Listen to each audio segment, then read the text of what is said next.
September 19th, 2022. You're listening to Oblast with Don and Kevin. I'm Kevin.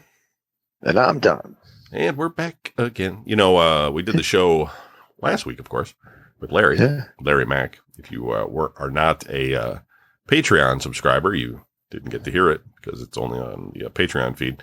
Every other show is on Patreon, and it's $2 a month. So if you want to help out the show, help us pay the bills, I think it's fair, right? I mean, $1 of it, or some percentage of that $1, which is fairly high, goes to just Patreon and its associated costs. So, you know, all we're really getting is $1, you know, for you to listen. And, you know, it just helps pay for audio conversion software that we use and the server Acast thing that we pay for, and couple other other odds and ends, and yeah, and so, you know, patreon.com/VGN, and it's also in the link on the podcast feed.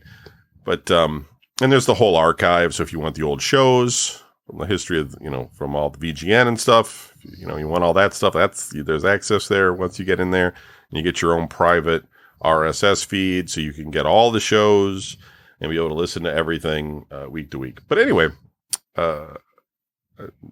because Donnie and I hadn't done shows for about a month, we pretty much caught up on all of the dead space between shows. So as soon as we finished doing the show last week, I posted the show, right? So I had to like sit here and do the post-processing and then put the show out on the RSS feed. And I'm going to keep doing that until we, like, I don't know, make extra shows or something to kind of catch, you know, further ahead or something. And at the same time, just for the audience to know, if we end up having a holiday or something, or we just can't do the show, you're just going to have to feel that gap because I don't have any gap filler right now to put in. So.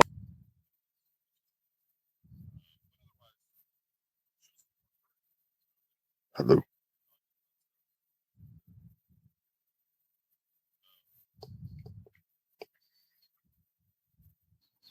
All right.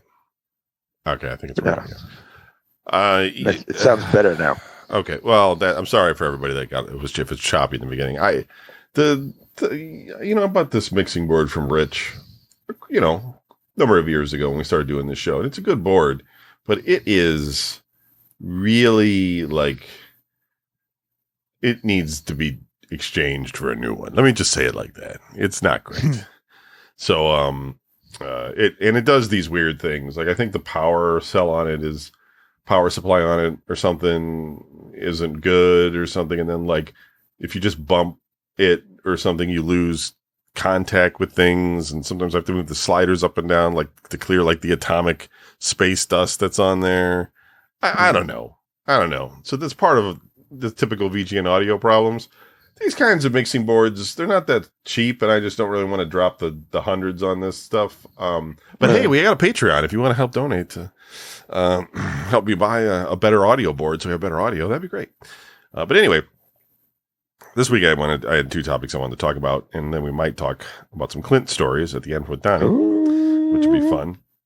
I just wanted to talk a little bit about chiropractors. I know we talked about this a little bit before, so it's going to be short. But because I was thinking about it the other day, and I still have this severe, what do they call it? Severe spinal canal stenosis or something. It basically, the disc in my neck is strangling my spinal cord. It's like, you know, a normal spinal cord maybe is like, I don't know, half an inch thick or something. And then mine's all like condensed down to like a few millimeters because my disc is crushing it. And somehow I'm still okay with that. Nothing else seems to be the matter with me due to that. Although on the MRI, it doesn't look great. And there's nothing you can do about it except to have surgery. And then, but I also have spinal stenosis in my lowest vertebrae in my neck, pinching the nerve that goes down to my right arm. And so the bottom of my right forearm, we've talked about this on the show, is about 50% numb. That's how I like to describe it. Like, I can feel like things that are touching it, etc., but it feels also like it's numb. you know, so it's not 100%. So anyway, if you are an average person out there and you're having spine problems, I think a lot of people that I have met in my life go to a chiropractor. And I think that's because they think chiropractors are medical doctors, just like you would go see a podiatrist for your foot or a dermatologist for your skin, or maybe like a ophthalmologist for your eyes, etc. But a chiropractor doesn't go to medical school. They go to some chiropractor school. They're not MDs. So they might get a doctorate in being a chiropractor, so they can call themselves doctor, but they're not medical doctors. Now, there might be a chiropractor out there, I don't know why, that went to medical school and then became a chiropractor. But in general, that's just not how it works. If you wanted to be a doctor and get into being like of the spine, you become a spine doctor, or, you know, if you're into the nerves, you become a neuroscientist, you know, or a neurologist or something. And so like, if you want someone to actually do surgery on your spine, you see a spine doctor, not a chiropractor. And I've never been to one. Now, Donnie, we did talk to you. You went to see one before, when we talked about this. It kind of messed you up. It worked great at first, you said, and then it didn't last. And that is something that I've heard from people that go to chiropractors. The chiropractor does their bone cracking thing. Right. They feel great afterwards. They're like, that was wonderful. And then they feel like they got to go back after a month or something because they no longer feel great anymore. And to me, it seems like going to a chiropractor is a lot like going to a massage therapist or something. Like you're getting like some relief, you know, getting the massage, but I don't think it actually cures anything. Go ahead. That's like a temporary thing. Yeah, right. Or seeing like an acupuncturist or something. Like it's temporary and not, it doesn't, because what are they doing? They're not giving you surgery. You know, they're cracking your bones and they're realigning your spine. But that realigning your spine, I mean, if you think about it, like what is it all just like a bunch of Legos or laying around or something? I mean, they can only do so much, you know, just pushing these things around. They can't get in between your vertebrae and move your discs back into place and stuff. Oh, they try. It is not comfortable. You're just like, whoa. And that's the thing. So like, you know, people are always like, yeah, you should go see a chiropractor about your thing. And I'm like, listen, my spinal cord is like close to being like cut. I'm not going to go see some dude who's going to grab me by the head and just go, and now I'm paralyzed for the rest of my life. Now, of course, these people kind of know what they're doing. I realize that they do go to school for years on this. So they're not idiots, or I'm not saying that at all. I'm just saying like, they're not doctors. So they're not, you know, they might do an x-ray or order an x-ray for you, I guess. Probably not getting an MRI done on it. So you can see what's really going on. Right. And so it's kind of like, I just think it's one of those things that a lot of people don't know about, and in the sense of, because like, if you just didn't know, chiropractors, you hear about it, you're like, it's the back doctor. So like, you got a back problem, you go see the chiropractor, and it's like, but that's not it. You know, it's just, somehow it's just gotten to that because regular spine doctors, I guess, don't get a lot of attention or something, you know? Yeah. And so you end up, a lot of people end up going to somebody that's just cracking their back. And don't get me wrong, I think it does help some people feel better. I just don't think it solves anything. I don't know anybody that ever went to one and was like, yep, solved my back problem, feel great. You know, it's more like they go in, they get it done, and then they're like, later on, they're like, I gotta go back, my back's all messed up, you know, and then they keep going and stuff. That's kind of funny that I brought up Clint earlier, because that's exactly how that dude is. Because you'll go over there and he'll just be like all stiff, and he's like, oh, I threw my back out, I sneezed or whatever, you know, and it threw my back out. And he's like, and I got to make an appointment to go to the chiropractor. And then he goes to the chiropractor. He goes in, crack, crack, crack. He comes walking out. He goes, I feel great. He goes, the guy just lines me up, straightens me out, and I'm good to go until he tweaks his back again. And then he's back right. You know what I mean? And then he's like, oh, I can't move. I got to make an appointment. And then he has to go in. So it's like like you said, they do not fix. They don't fix anything. Right. They just help alleviate pain. Yeah, that's a good way of looking allegedly. At it. Right. And they may do some other things or whatever. Uh-oh. Amber Alert. Amber Alert. He's got it too. Kia Akron, Soul. Ohio. Silver in color. HDL 9706. Check local media. We're going to find you. Kia Soul. It's like an Akron, man. It's so like, what am I going to run? That's funny. It started vibrating in my hand, my phone. And then I could hear it. I could hear yours vibrating on your desk or whatever. I was like, whoa. The crazy one is when you get the weather alert on your phone. Like, when it's like, severe tornado coming for you.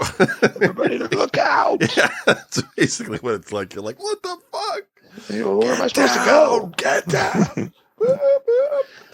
Yeah, no, it's, well, I hope whoever that is okay. I tell you, I mean, I'm not trying to jinx anything, so I hope that kid gets caught safe or found safe. But 99% of the time, when these things come in, it's just the baby daddy or the baby mama has the kid too long, and like an hour later, they're like, "Kid fine," parent found with kid or whatever. Yeah, you're just like, all right. Did you guys maybe jump the gun a little bit on the Amber Alert? Like, I don't know because it saves the kid.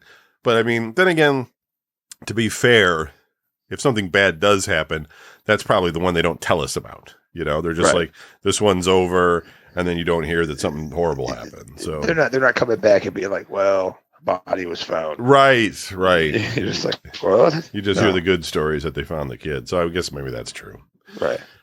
Okay, so that's all I really wanted to talk about chiropractors. Just if you're out there, folks, and you're younger or whatever, and you're thinking about, you got some back issues and stuff, maybe go see a real back doctor. I'm not saying they're going to solve your problems because look at me, but yeah. That's the thing is, like, I went to a doctor because of my back, because I was like, this is dumb. I need to get fixed here. Right. And she was like, have you gone to a chiropractor yet? And I was like, well, no. She's like, go to the chiropractor first. And you know what I mean? Like, got the referral. This was way back when. Yeah. 2000 or whatever. Right. So whenever that started. So it's like, she was like, oh, you got to go, go to a chiropractor so I went to the chiropractor and then came back and I was like, I need surgery. Like, right. I need to get this like taken care of. And she was like, well, I'm going to refer you to the chiropractic, what's the name of the place? Chiropractic Associates or something like that. Oh, up in Westlake. And she's like, okay, go see this guy. And then if that's what he suggests, then I'll okay that. So it was like, geez, you're just sending me out. Like, I'm in pain here, lady. Like, like, help me out. It wasn't that. No, she didn't make me go to the chiropractor. I went to the chiropractor. That didn't work. I went to her and said, hey, I need to get something seriously done about this. She made me go to her. I don't know what it was. It was Curtis's sister. It was weird. Oh. But she was doing like a back stretching thing. She had the tension tables. Oh, yeah. Like physical therapy kind of thing. Yeah. She was like, go to this. And if this doesn't do it, then I'll go ahead. Okay. Yeah. Usually they give you the physical therapy first for a while. And then if that doesn't fix it. Right. And then they're like, okay, go get surgerized. Yeah. I started doing yoga and I joined a yoga group instead of doing physical therapy. I did physical therapy for a bit. But physical therapy really, at least in my scenario, is they're teaching you some exercises to do, and then you go home and do them yourself, basically. Right. And then you go in again, and they teach you like a new exercise to do, and you do the other exercises as well. And then you go home, and then you come back, and they teach you another exercise, and then you do the old exercises as well. And it's like, I think it's like $200 to $300 a session for that shit, physical therapy, because it's medical.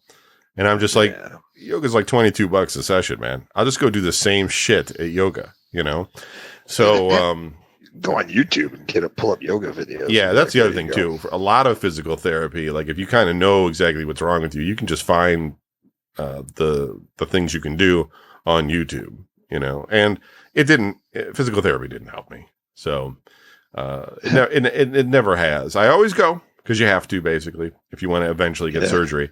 But it's never helped with nerves in my back and things like that. It never does anything for me. It's like it might with other people, but it's not. I don't have bad posture. I don't have like some kind of weird. I think this is partially the disc slipping in my back is partially. I mean, it's obviously due to age, and it's also just due to my career. I mean, I'm kind of leaning forward, staring at a computer screen my whole life, basically. And so those discs eventually just kind of wiggle their way out a little bit and push forward. And what are you going to do? You know, hopefully not die. That's kind of what we're going to prefer not to.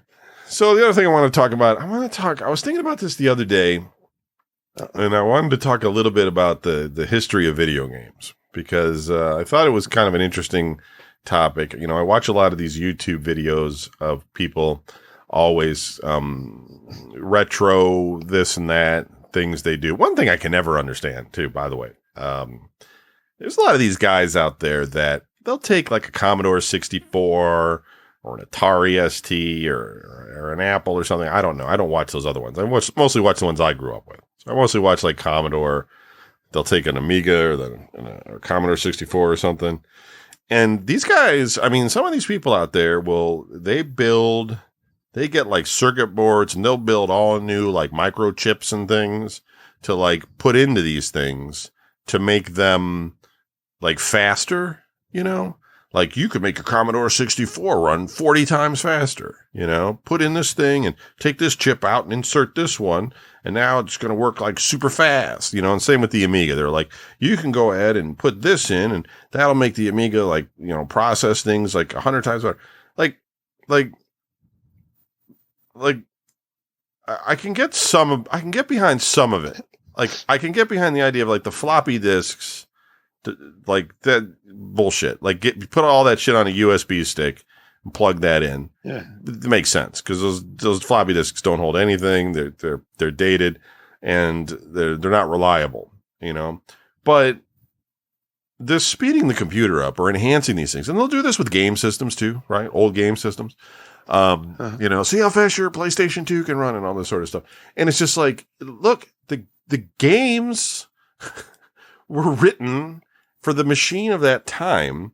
There's going to be a small handful of games that are going to take advantage of some accelerator. But no matter how you pump up the power of that thing, it's still like an old ass computer. You know what I mean? Yeah. Like it's not going to compare to anything. If you want something faster and better, it already exists. You know, whatever you're recording your video on, that, you know, you've got it already. Like, what are you trying to do now? Like, I think it becomes like this weird ego thing. Like they're imagining themselves back when they were like 8 years old or something, and their computer being like, man, I wish I had a hardware accelerator in this thing, so it would be so much better than my friend's computer or something.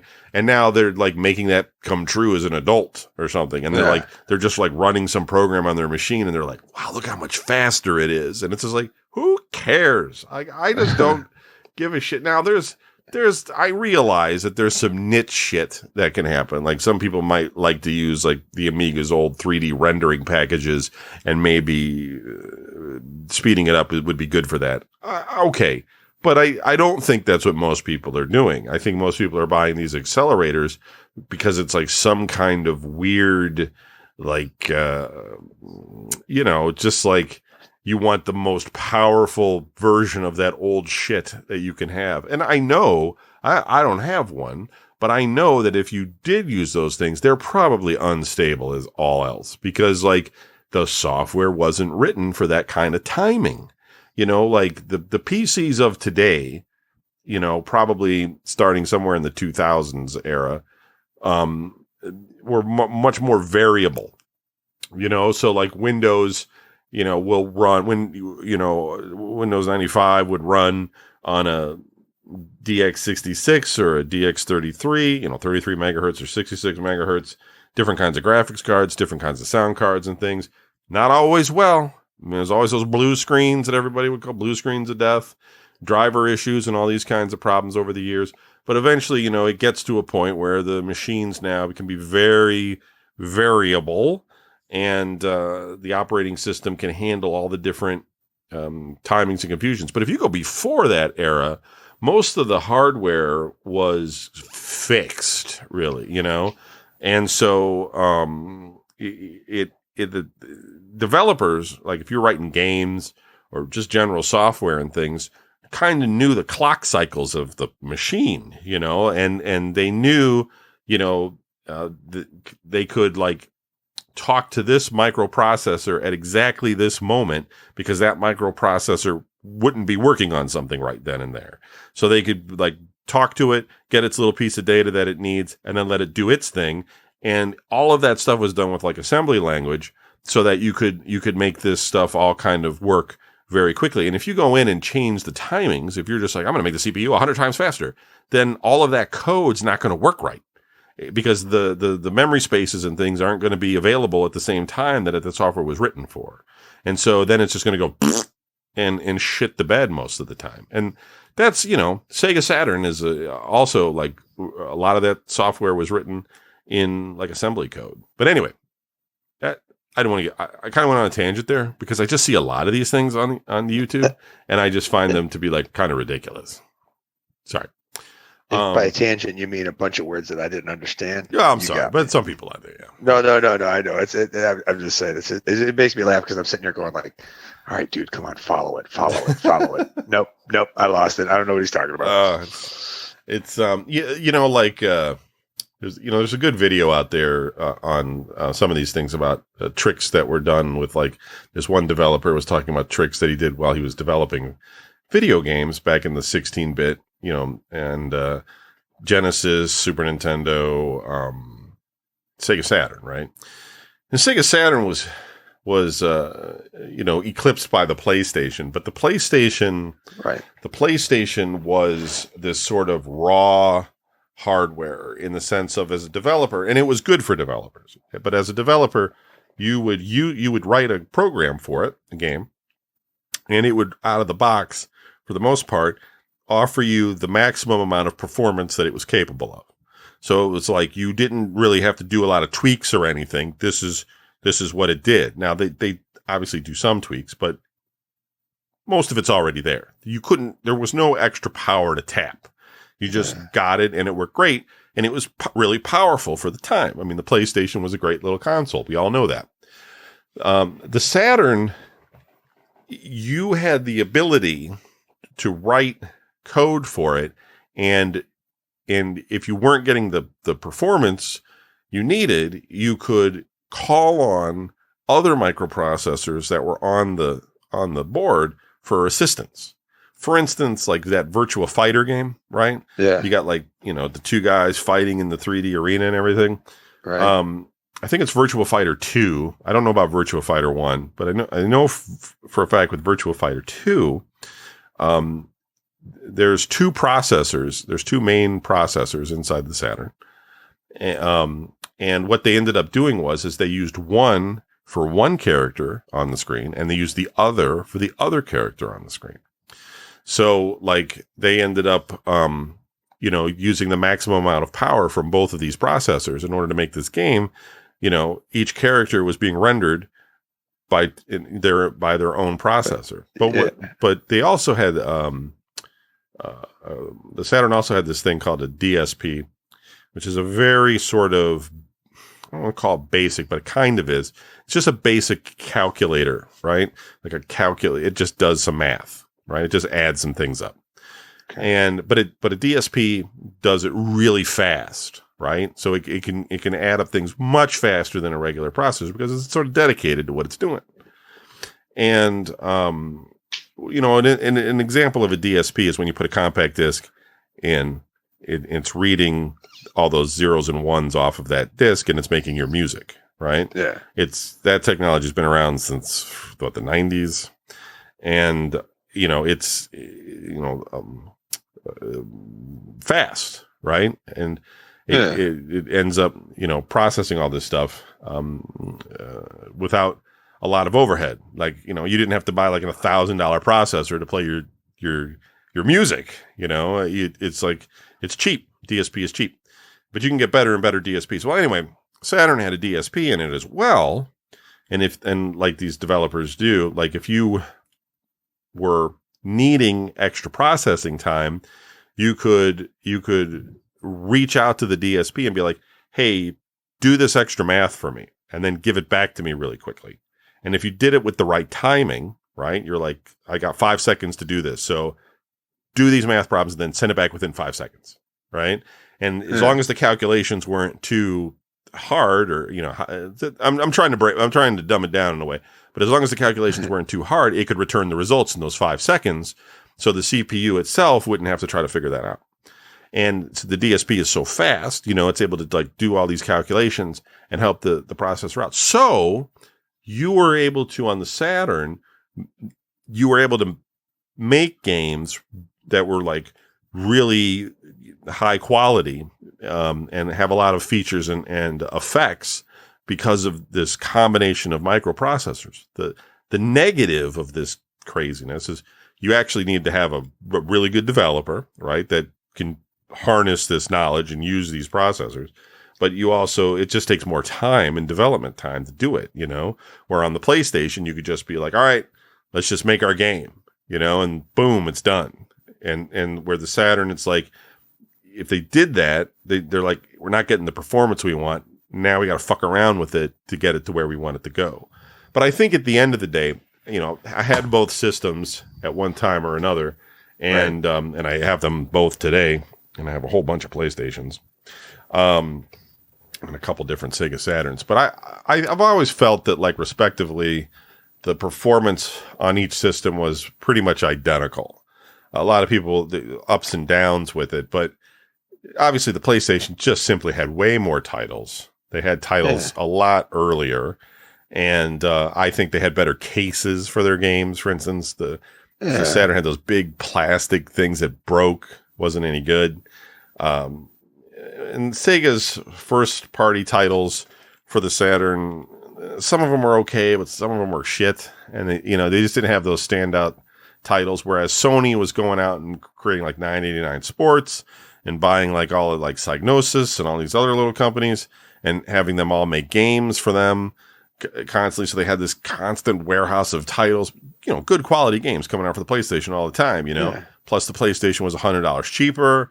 I mean, so anybody going into a store would just be like, why do I want this Saturn thing? You know what I mean? Like, what is this going to get me? All the games on it are old, Do you like Sonic?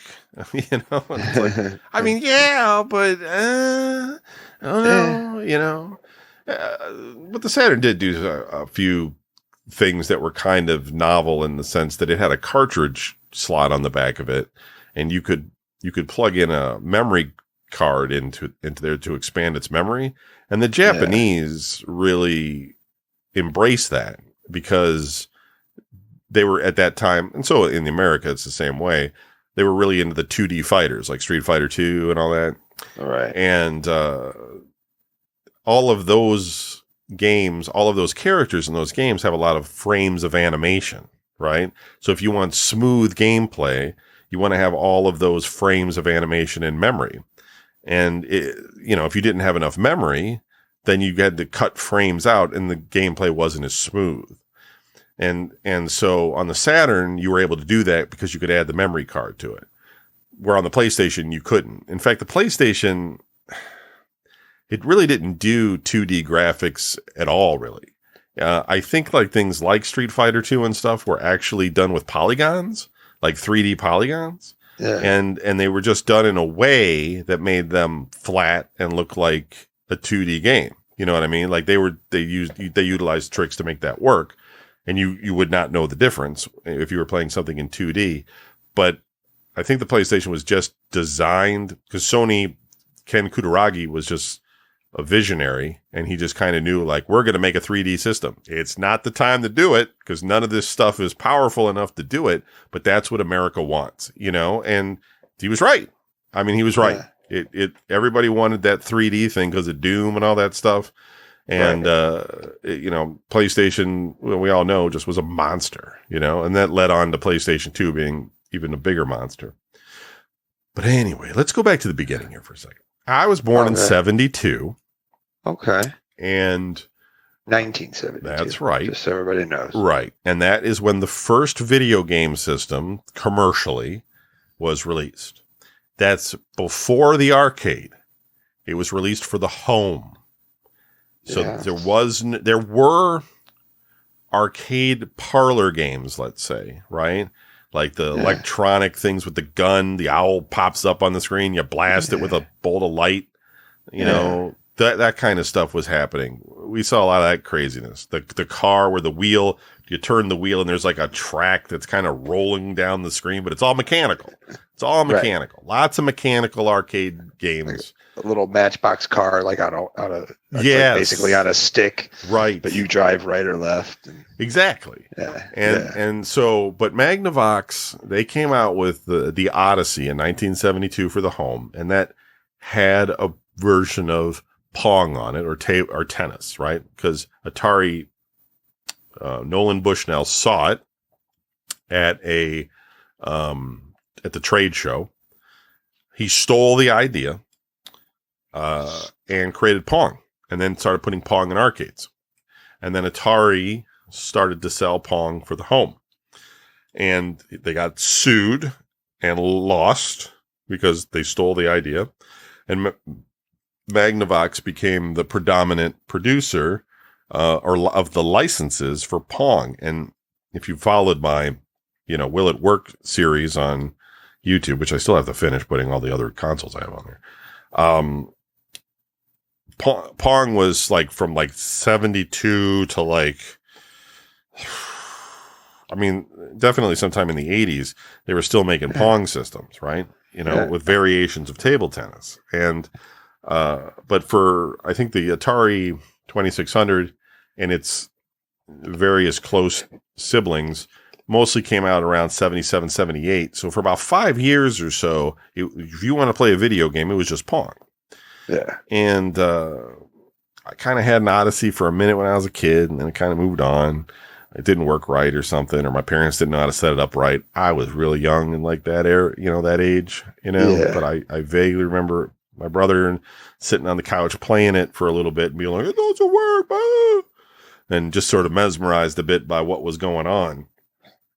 But, and you would at this point remember it though, when the Atari 2600 became the game system to own, right?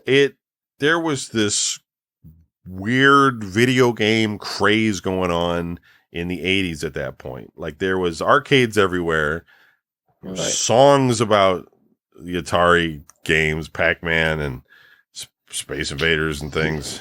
But I think Pac-Man Fever was on there. And I remember, trying to play arcade games as much as possible because it was exciting stuff. I mean, it's the coolest place, right? I mean, what else are you going to do as a kid back in those days? I mean, it's like, I don't know. Go to the circus or something. Go to Cedar Point. I mean, in terms of like going to your local mall or wherever there was an arcade. I mean, that was the thing to go do. I mean, there was no jumping room or bounce houses or anything. I mean, it was just, you did that, or maybe a clown would paint your face if you could find a clown. Yeah, right. That would be around to give you a balloon animal or something. I mean, there just really wasn't the technology then that there is, today. So an arcade was exciting, and some arcades wouldn't let kids in. I don't know why they wouldn't, because they're just losing money, but I guess they didn't want the kids just like banging on the machines and moving the joysticks around and stuff. All right. And so you had to be like a teenager or something to be able to get in there, because it was kind of shady, and so like when, so for younger kids like you and I and stuff, if you were able to get a game system for the home, usually it'd be the Atari 2600. Most people I know had one, and they would have various games on it, and they would play it. My family, we've all talked about this. We didn't have anything, except my mom out in California eventually got a television for us. But yeah, and that was the other thing. So then, like, probably somewhere around 82, 83, right? So after like Atari kind of dominates for about 5 years, somewhere around 82, 83, you really start to get like people going into like, what's the next system, right? Because it's kind of like you got ColecoVision, kind of some people had that. You know, in the beginning, some people had Intellivision, but Intellivision never really had any arcade games. It had good games, especially sports titles, but it just didn't have like, you know, arcade Intellivision games. had more. They had more like intelligent type games where like you had to do more thinking, stuff like that. Casino things for your parents, board game type things. It was a good little system. It's just that it didn't have the excitement of bringing the arcade games in. And then ColecoVision kind of came along and had a license with Nintendo, so they had like, you know, Donkey Kong and all that sort of stuff. But now, go ahead. But but you have to let the people who don't know that the ColecoVision version of Donkey Kong was like being at the arcade. Pretty much, right? Yeah, I think it has the Pie like, Factory in it too, which I don't think the 2600 version did. Right. Yeah, it was a weird thing at that time because everybody kind of had a license to something. But right, like the graphics on it were above what had come before with ColecoVision, and it uses the same graphics as the first Sega system in Japan at that time. So the Sega released the SG-1000 or the Mark I, and also the Mark II, which was just a remodeled version of the Mark I, and that used the same processors and things that the ColecoVision did. Just not the same. You couldn't write a game for both, right? But if you could port a game to the other one, you know, just with some tweaks, because they were using the same graphics and everything. Just the cartridges weren't, you know, interchangeable.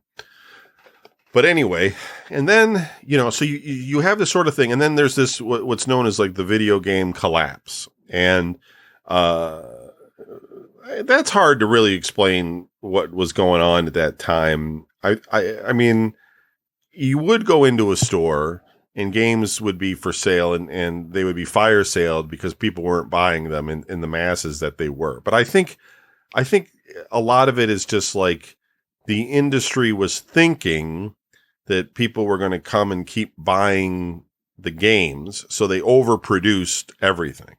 You had Vectrex and you had lots of little systems that I can't even think of right now, that, you know, the Bally system and all of this stuff. And, you know, Atari trying to revamp the 2600, and the 5200 came out too at the same time. And, you know, ColecoVision obviously being there and stuff, but nobody was buying all that stuff, right? Everybody's like, we got Atari 2600 at home. This isn't the next leap that we're looking for. So then, there just was a problem, and a lot of companies went out of business because they bet the farm on, you know, selling their stuff at the same time as everybody else. You know, it's like everybody was thinking this is a gold mine selling these games, and it's like, well, but I also think that part of that too, right around that time, was when the 8-bit computer era was going on. So rather than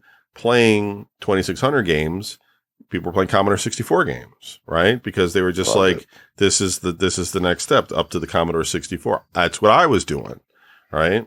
I wasn't playing 2600. I was playing Commodore 64 or Apple II. People had those. Those were more expensive, but, you know, some people had money. They would play those, you know, on Apple or whatever. And some people had Atari 8-bit systems. Again, wasn't me, but those were sometimes cheaper. Also sometimes more expensive, and people would play games on those. I know you had a Commodore 64. I had a Commodore 64. A lot of people did. And you could play 8-bit games on there, which were fairly close to NES quality. They basically had very close to the same graphics resolution, pretty close to the same sprites on screen kind of thing. But the NES had few more colors on screen, few more tweaks that it could do with its feature set. And when the NES kind of rolled in, they did the same thing Atari had done. They had the arcade games, you know, they had the Mario, which wasn't in the arcade, of course, but that was huge. But they had, you know, Zelda, Duck Hunt, things that, and people were just like talking about these things. And you know, the NES was just like a massive seller. But I mean, if you go back and play a lot of those NES games. I mean, they're just so old, just like any of these things I'm talking about. Right. They're rose-colored glasses, basically. They're not a lot of fun to play in most cases. Not every game. Right. I know there's some people out there, you're crazy, man. Metroid's amazing and stuff. And it's like, I mean, it's been improved since that time, though. There's other ones you can play. I mean, the Super NES version of Castlevania is going to be better, I think, than the 8-bit version. But for a while there, the NES was really popular. Now, I didn't have one when it was out, but I mean, just about everybody else I know had one. And Sega had the Master System, and the Master System was more powerful than the NES. But a lot of people didn't realize that. They just knew that the NES was outselling it, and they just looked at the what Sega had on offer, which again had a lot of arcade games. Was not a bad selection, but not nearly as many games as the NES had. And a lot of people just wanted to play those NES games. But the Master System, they designed it with a much better graphics processor than what's in the NES. And, it really was quite capable, the Master System. I mean, they made versions of like Sonic the Hedgehog on it and stuff that are pretty close to the Genesis quality. And this was, in the 8-bit era. So, the NES wasn't capable of anything of the sort at that point, but they had Super Mario.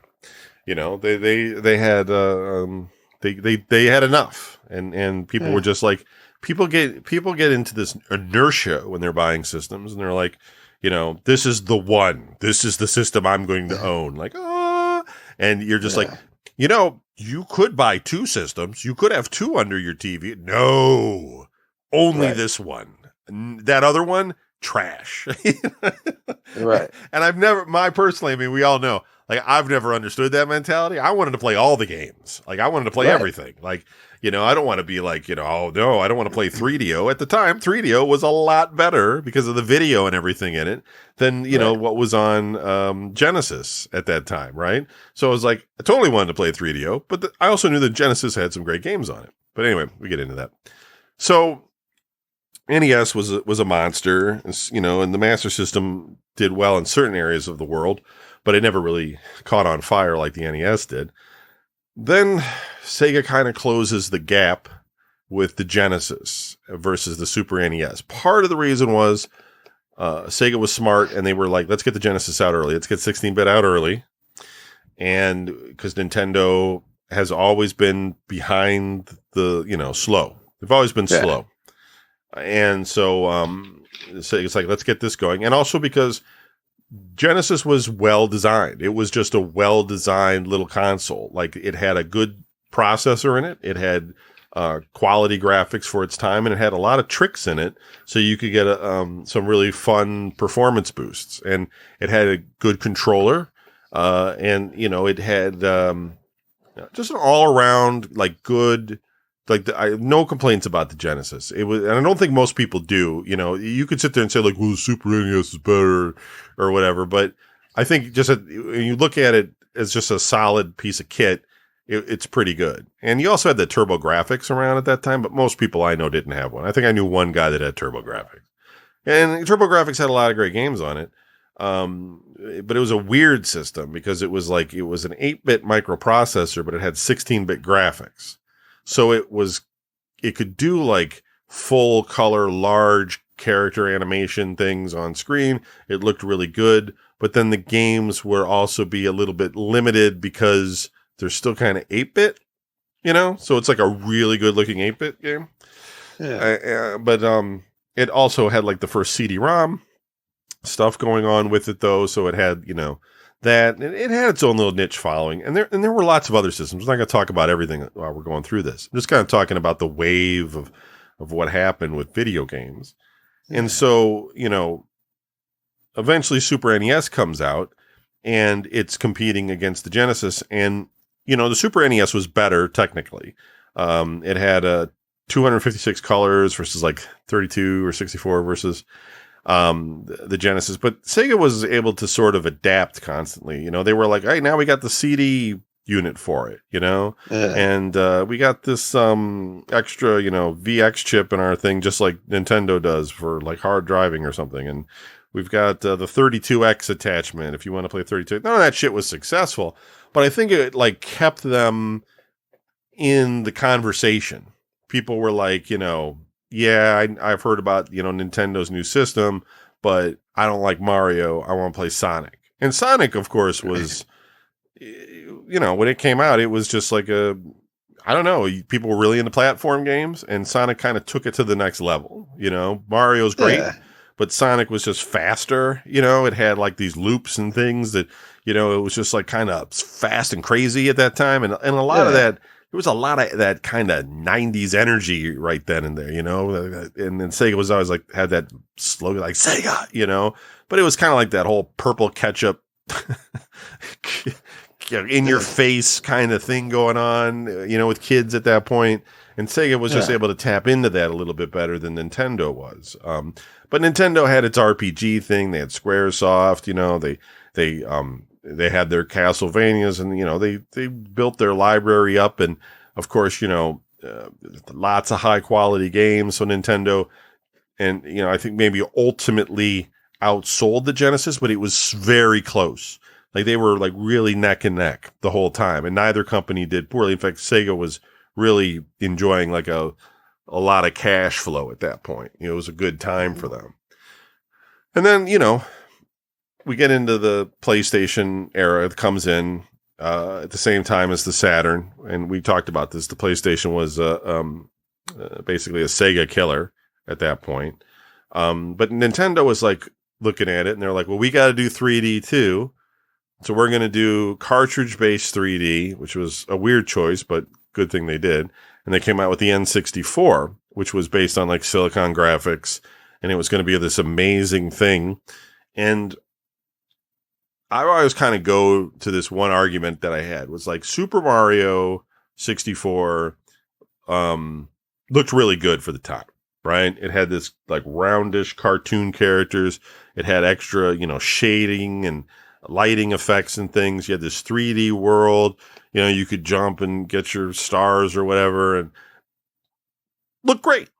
For 3D, it looked great at the time. I mean, we ended up getting like 100 more games that looked pretty close to it because everybody used that same game engine on the N64, you know, in Donkey Kong 64 and, you know, Turok Dinosaur Hunter and everything. Everybody was using the same 3D view, you know, cameras and everything. But in the beginning, Mario looked pretty great. I totally give it to him. It was pretty amazing. But the thing was, is that on the PlayStation, at the same time, come out with Tomb Raider. And just timing. I mean, not at the exact moment, but you know what I'm saying. Like right in that era, you have Tomb Raider, which is guns drawn, big environment, 3D, but you're fighting wolves and dinosaurs and shit, right? Swimming underwater, moving things around like Indiana Jones. And now you have this division because there's people that are like, Mario's higher quality. I like Mario, but then there's other people who are like, dude, that's for kids, right? You know, like Lara Croft is where it's at. Look at this shit. You know what I mean? And it's hard to deny it. Like when Eidos, you know, Crystal Dynamics or whoever wrote that, can't even remember anymore. Tomb Raider, like amazing. Just amazing at that time, right? It was just like, this was like, you know, a leap forward in what we were seeing up until that. People didn't really know what they were doing with 3D. And so then you all of a sudden you have this like sort of an adventure game with machine guns and shit. And you're just like, well, this is crazy. You know, this is next level stuff. So Nintendo kind of their big triumph, unfortunately, I think got overshadowed a little bit because Lara Croft looked better on magazine covers for kids, you know? Right. And they ended up buying that. So the N64 did okay. I think it was second place. So it was like PlayStation, of course, dominated, N64 second, Saturn third. And then you get into the next generation. And I remember, because I was really into, you know, talking to people a lot more about video games socially than I had been in the past. And I remember talking to people like Packard, for instance, you know, and I'm like, so you're going to get you're going to get like a Dreamcast, because Dreamcast kind of came in there between generations, right? It kind of was before Right. PlayStation 2. It was a really good system, really. The I had controllers one. were a little bit wonky, but it had a lot of fun games on it, Yeah, it and did. it was compact. It had a nice little design, looked like a little toilet. Controller was a little bit weird. Weird, right? But for instance, I watched this recently Bulky. on a thing. It was, and the trigger buttons would sometimes break, but the left analog control wasn't done with wires like a lot of them are, so it doesn't have any drift in it. It was all done with magnets, so it was really accurate, and it was always accurate all the time. Yeah. And it had that little funky memory card that Yeah. I don't think it really went where they wanted it to go. The resolution on it was too small, but it was Yeah. good for like picking football plays and not letting your buddy see what you're picking. Cause that was always the Right. dumbest thing. Like, when you're playing somebody on Madden or something, like you can totally see what defense they're picking, you know what I mean? Right. Right. Or what offense they're going. Oh, you're going with that one. Okay. Like, But oh, when you could like select it on the VMU instead, that was kind of the future. You could kind of see you yeah. could see the potential with what Sega was doing, and they had SegaNet so for a while. So they were one of the first ones that had internet play where you could play football with people over the modem, Yeah. and as well as a bunch of other games. But it just and I would talk to people like Packard. And I'm like, you gonna get a Dreamcast, and he would be like, nah, I'm waiting for PlayStation 2. And it becomes that brand loyalty, which I Yeah. understood because the PlayStation delivered, right? People were Yeah. like, that system came through for me. I'm going to hold on to my money and I'm going to get the next one, Yeah. And it's like, all right. But again, in Kevin's mind, you can't own both. Like the Dreamcast is out now. PlayStation 2, even if it comes out tomorrow, what are they going to have? 8 games? One you're going to maybe want to play, and then you're going to wait like a year before you get more games because that's how it was, Right. Most of it was shovelware when systems first launched because games were never ready. But people just, and that's what happened too with PlayStation 2. When it first came out, it didn't sell. Like it didn't sell very well. It was expensive. And people were just kind of like weren't impressed by the games library that they didn't necessarily go out and buy Dreamcast. They just weren't buying PlayStation 2.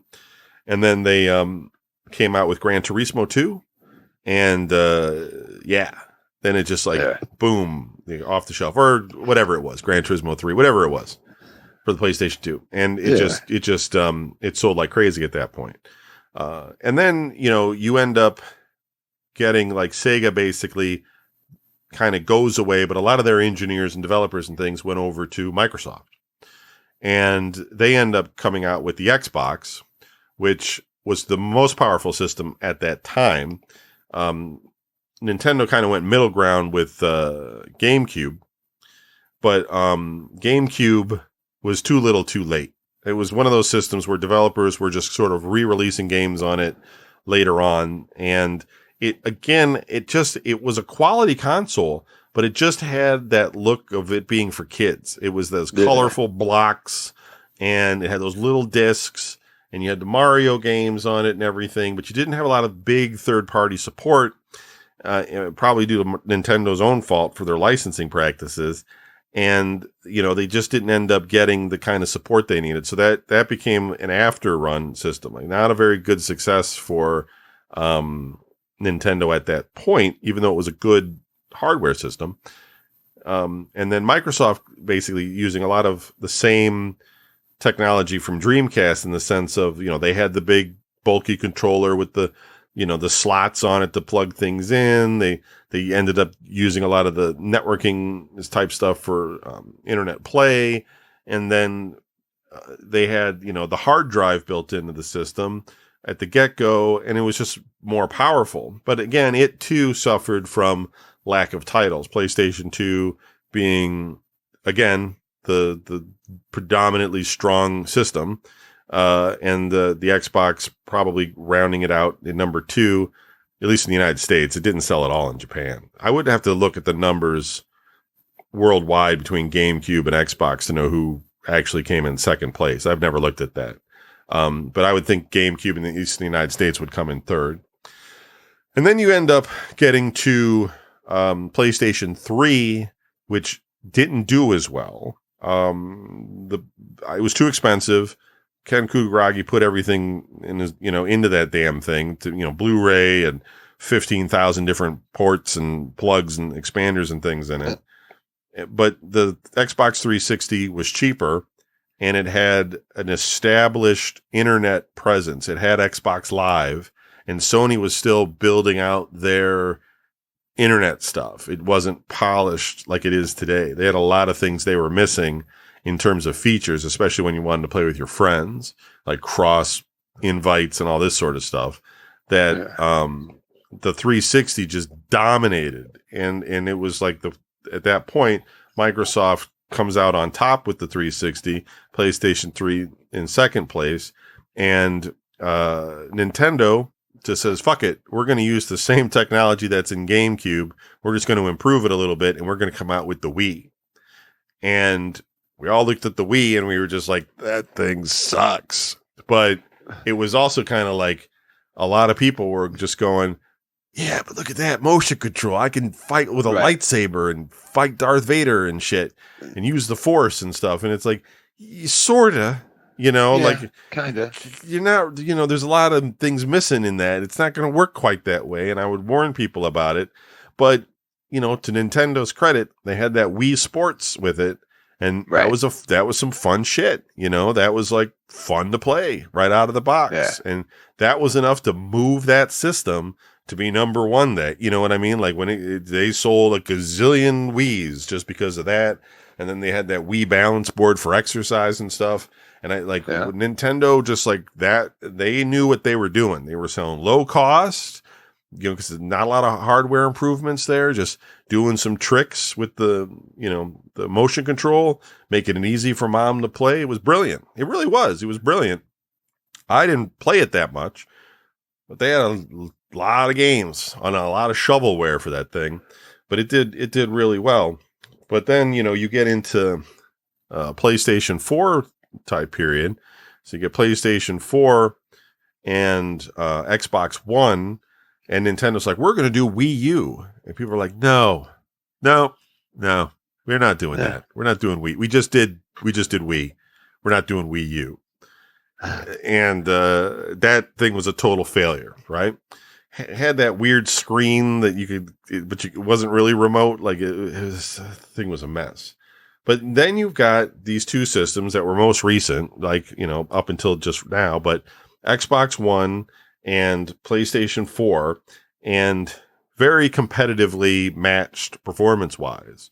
And exclusive titles very thin on each system, so it didn't make too much of a difference which one you owned, because you're basically able to play most games on both systems, and they're mostly identical on both systems. And so just becomes down to preference at that point. And I think both systems were excellent. And that was actually a really good era for video gaming. I think people are going to look back on that era and be like, there were a lot of games here for these systems that were fun, high quality, and, probably some of the best stuff, for that time period. Not as many games as there would be for like PlayStation 2 or Wii, et cetera, because of all the shovelware that was going on. But the quality of the games really went up.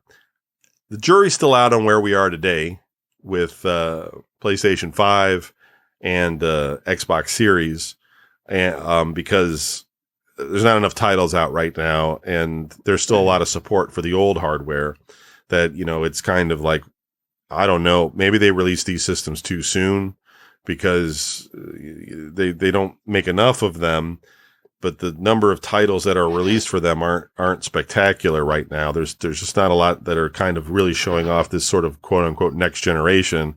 And so it's sort of like, this generation might just be forgotten, kind of. Like, people will buy these systems, they'll get them, but I don't think that the number of titles being sold for them are going to be as substantial. I think we're probably going to have to wait for whatever is going to come next to see if there is going to be a real true paradigm shift.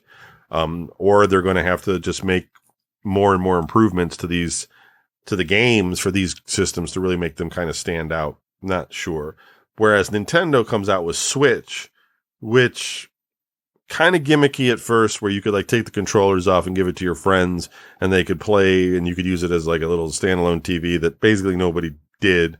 Everybody Right. kind of just played it solo.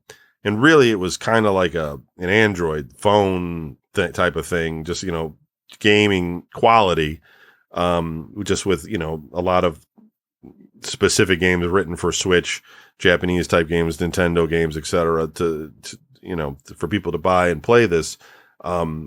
Successful for sure. Like sold plenty, but weird because like most people just aren't really into mobile gaming so much anymore, But then it works for Nintendo here because they don't want to spend all the money on like the super powerful console and stuff. So they're like, we can have sort of a medium run of the mill console and but make it portable, and you can still put it on your TV and play the games from your couch or whatever. We'll give you all of that. So you have that ability, and we can make it a little bit better on your screen. But for most people, they're buying it because it's portable. It's just weird how that works. And so the Switch has done really well for Nintendo, but it's also meant like they no longer have multiple revenue streams because they used to have two different consoles. They used to have the home console, and then they have like the 3DS or the DS or the Game Boy Advance or, et cetera. And now they just have one thing. And so if their one thing doesn't do well next time, what happens to Nintendo? Yeah. They probably have enough money stored in some war chest that they could probably endure a failure or two. But, it's they could also just become. I really worry sometimes, but I think Nintendo could ultimately pull the trigger one day and just be like, we're just going to make games, right? Like we're just going to make games and we're not going to make hardware anymore because it's a big risk. It's a lot of money to make hardware, Yeah. and it's easier to just kind of like make games and sign exclusivity deals and make tons of money doing that. Being able to be like, hey, Sony, you're Japanese, we're Japanese. Why don't you guys pay us an exclusivity deal and we just make Nintendo games for Sony consoles? Because Microsoft's buying up like things like Bethesda and Activision and stuff. So why don't we partner up and, put our games on your system, but you guys give us some millions of dollars, et cetera. Could happen, and that would be the end of, hardware from them. And then we would be down to just really the two game companies, not including these independent things and Steam Decks and stuff like that, which are just PCs. We're keeping the PC out of the conversation. But anyway, we didn't get to the Clint stories. Oh, that's okay. They can wait. But we've got content for next week, so we'll wrap it here. But I just wanted to take you through a little nostalgia of video game history right there, and just some of my opinions about kind of how we flowed from when I was born to where I'm at now. And Right. I don't know. We're gonna see how many consoles I can get to before I'm dead in the ground. From you could call it the story from combat, like from Atari's combat to COD. Right, Call of Duty, right on. Big difference. It's amazing the difference. I mean, it's amazing that I don't know in that amount of time how it all evolved. It's just crazy. It's all thanks to aliens. It is weird. All right, well, that's it for the show, folks. Thank you for listening. We'll be back next week with more. Have a good one. Peace. You've been listening to Oblast with Don and Kevin. If you'd like to write into the show, send an email to oblast@vgn.us. That is VGN as in Video Game News. And be sure to check out our Patreon page, which is at patreon.com/VGN, where you can get all of our shows, our videos, and some musings. Be sure to tune in each week for new episodes on our Patreon page or every other week on the public RSS feed that you're subscribed to now. Thanks for listening, and good night. Peace.